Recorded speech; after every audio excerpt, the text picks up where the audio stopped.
Shalom Ouvracha. Dans la paracha de la semaine, on voit la célèbre histoire entre Balak et Bilham. Balak demande à Bilham de maudire le peuple juif.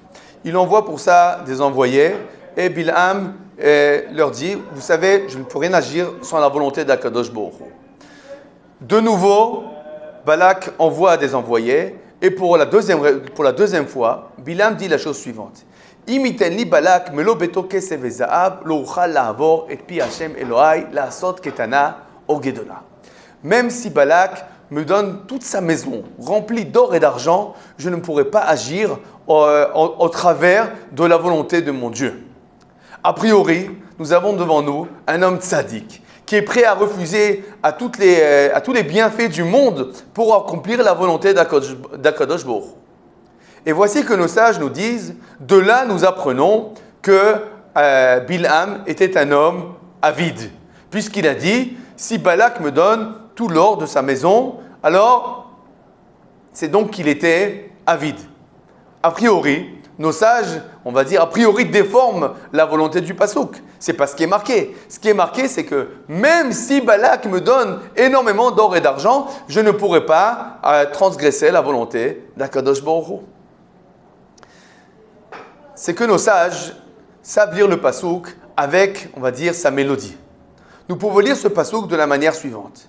Bilham a dit, même si on me donne énormément d'or et d'argent, jamais au grand jamais, je ne transgresserai la volonté d'Akadosh Baruch Hu. Parce qu'accomplir la volonté d'Akadosh Baruch Hu, c'est quelque chose d'extraordinaire. C'est un mérite extraordinaire. Si vraiment Bilham avait dit les choses de telle manière, alors il était un homme de vertu. Mais ce n'est pas la manière dont Bilham a dit les choses. Bilham a dit les choses de la façon suivante. Si Balak me donnait tout l'or et l'argent de sa maison, je ne pourrais pas faire transgresser la volonté d'Akadosh Baruch Hu. Malheureusement, je dépends de la volonté d'Akadosh Baruch Hu. En fait, quand Bilham a dit les choses, tout son corps a exprimé que sa véritable volonté aurait été vraiment de recevoir l'argent et l'or de Balak. Mais malheureusement, pauvre homme, il est enchaîné par les chaînes de la volonté d'Akadosh Baruch Hu. De là, nous apprenons un grand principe. Il y a les mots, mais il y a aussi la musique. Il y a les mots et il y a tout ce que notre, on va dire, tout ce que notre issue, tout ce que notre personnalité, elle respire. Il y a quelqu'un qui dit les bons mots, mais toute sa personnalité respire qu'en fait, elle ne veut pas faire les choses.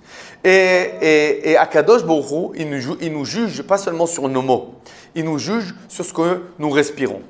On va dire de la même manière, quelqu'un va recevoir ses parents à la maison. Alors il va dire à ses enfants, les enfants, bon, papa et maman, grand-père et grand-mère, ils arrivent à la maison. Alors, il faut ranger, hein? Ouais, on doit les recevoir. Et les enfants respirent de façon très claire qu'il s'agit là d'un joug, que de recevoir ses parents à la maison est un joug. Évidemment, quand arrivera leur tour de recevoir leurs propres parents, alors eux aussi ressentiront les choses comme un joug. Et de l'autre côté, il y a la personne qui va dire « Les enfants, quelle chance, surprise!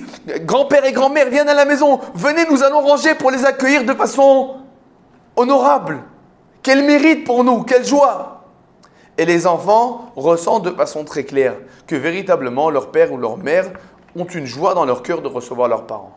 Eux aussi, plus tard, se comporteront de la même manière. Il y a les mots et il y a l'intonation. Il y a les mots, il y a la mélodie, il y a les mots et il y a ce que nous respirons. Nous devons faire, pas comme Bilham, dire les bons mots, nous devons respirer, nous devons exprimer. Tout notre corps, toute notre âme, toute notre personnalité doit exprimer notre volonté de faire les mitzvot avec joie. Pas les bons mots, la bonne mélodie. Shabbat Shalom.